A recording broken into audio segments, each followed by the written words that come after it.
Hey YouTube, and thanks for watching Junkworks Garage. Well, this video is going to be me taking the slop out of the rear end here, at least most of it.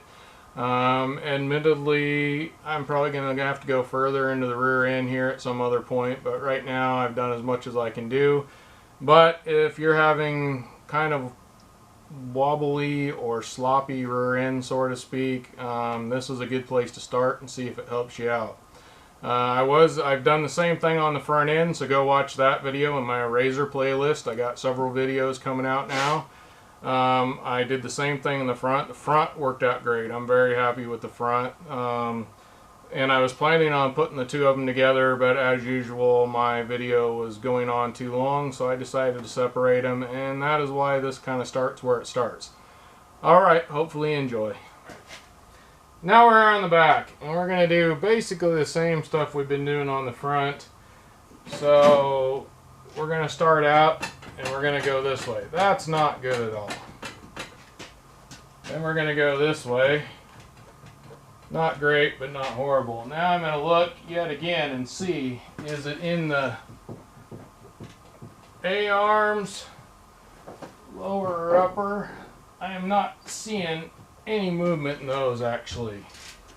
So now I'm going to go actually around from the back here. I'm under here. And I want to see what is causing this. And I'm thinking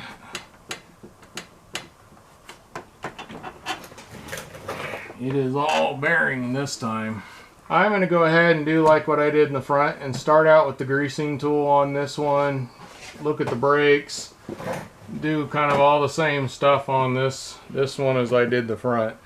There's a grease joint in the top of the pivot here in the lower A-arm or lower arm. I don't know if it's considered an A-arm. I call them A-arms. There's also one in the other side over here. So there's two in the lower in this area. Not seeing that there's any in this area right here, which surprises me. I may have to take a closer look at that, but there's one in each upper area here. And then in this upper arm there's one right in the middle, and it goes all the way across for this one here. Yet again, I'm not seeing anything to grease in here. These are just pivoting bushings of some sort, which could be some of what our problems are.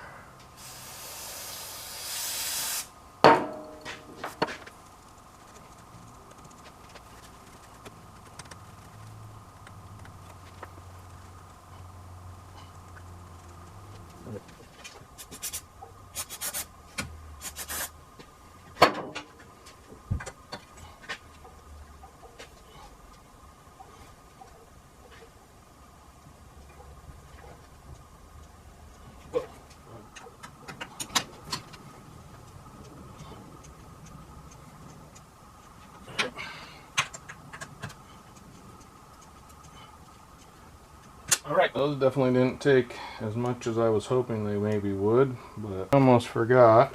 When we're all done with that, yet again, I'm going to take these cover pieces here and I'm going to put on there, and hopefully that'll just keep some of the crap out. Yet again, they may fall off, who knows, but might as well put them to the test and see what happens. So we got those three done. Now we're going to move down here and start working on pulling this apart. Everything's pretty much the same as it is on the front, I believe. I'm not sure if this whole hub how it exactly works, but it's the same kind of bolts here. Yeah, I'd say you could use 1/2 inch or 13 on this one.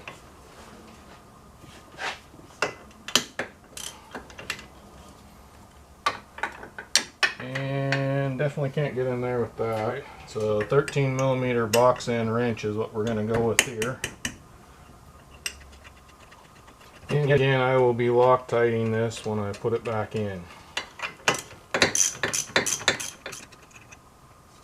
going to stay up there like that. Again, we got a cotter pin here. I like using these to bend them back where they need to be.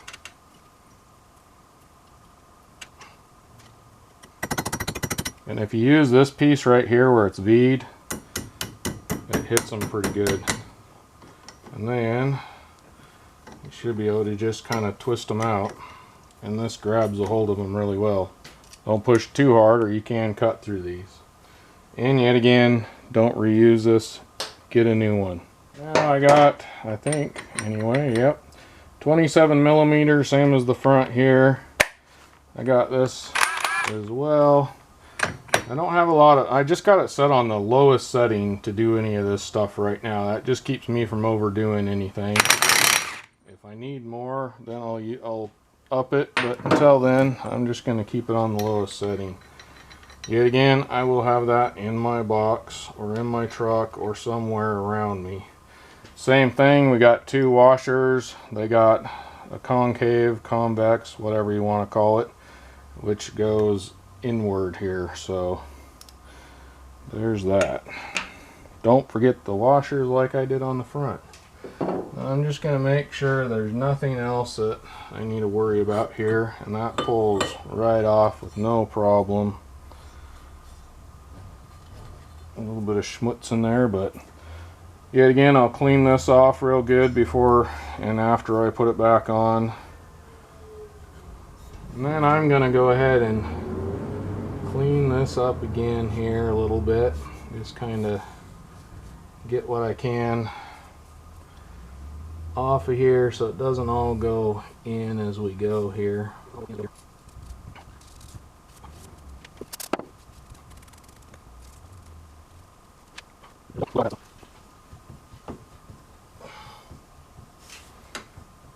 Okay, so I am seeing where we're having this right here, this bushing is definitely kind of going in and out here. And I am not seeing any way in which to grease that up.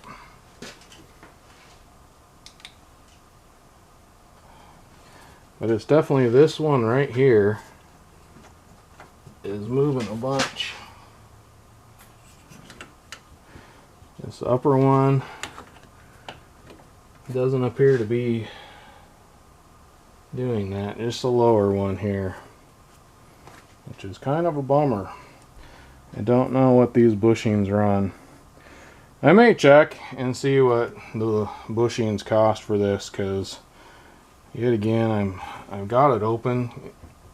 Anybody tell me if that's normal wear and tear, kind of I don't need to worry about right now, because I think I'm not going to worry about it too much right now. I'm going to check and see. At some point I'm going to put brakes on this thing and we'll come back and maybe do some bushings on it. I'm going to go ahead and grease this thing up.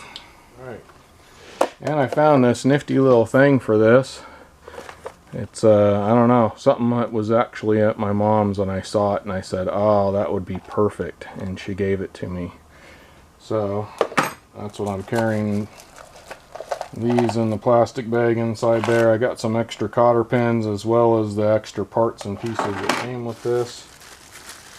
Now I left this one first because technically, if everything is correct that I'm seeing, these are different sizes, and they are. Yet again, I need to throw a little bit of grease on there, which I got a little bit right here that's from that little bit extra up there.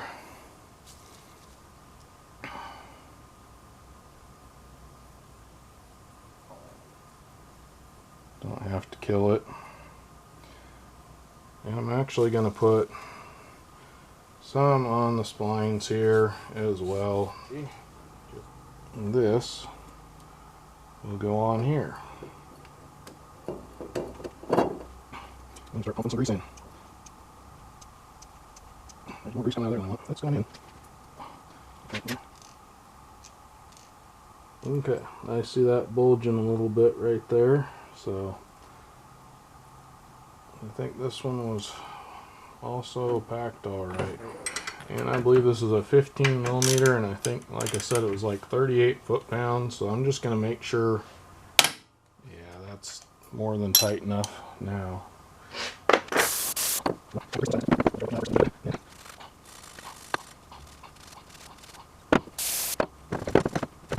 Alright, and something I didn't do on the front that I probably should have, looking at things. Since we have a seal here, although there's plenty of grease on the seal, I'm going to put a little bit on here as well, just to lube it up a bit. Not awful much here.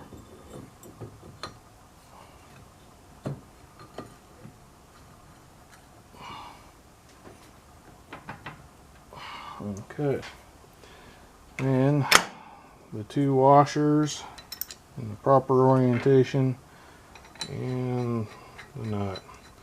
This is also 80 foot-pounds.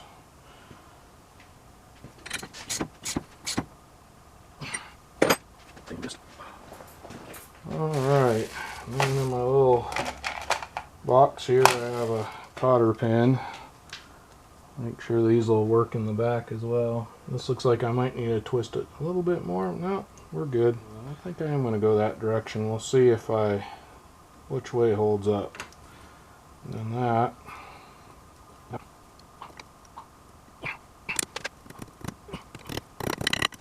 Not that way, to be honest, but it'll do the job. Now we need to get the brake pad back on here, or brake caliper back on here. These pads of one. Give me a little bit more light here.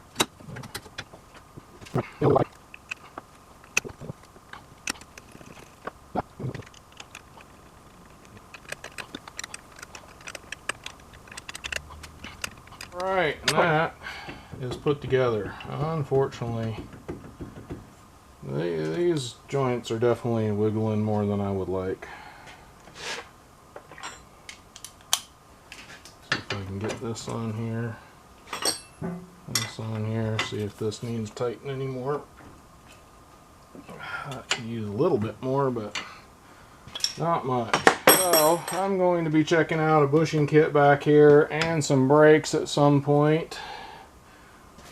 I think I need to do the same thing on the other side, just so we're all kind of caught up on maintenance here a little bit. And then after that, later on, when I'm ready to tear this thing apart again, I'll have these parts ordered up and ready to go. So keep an eye out down the road for that video.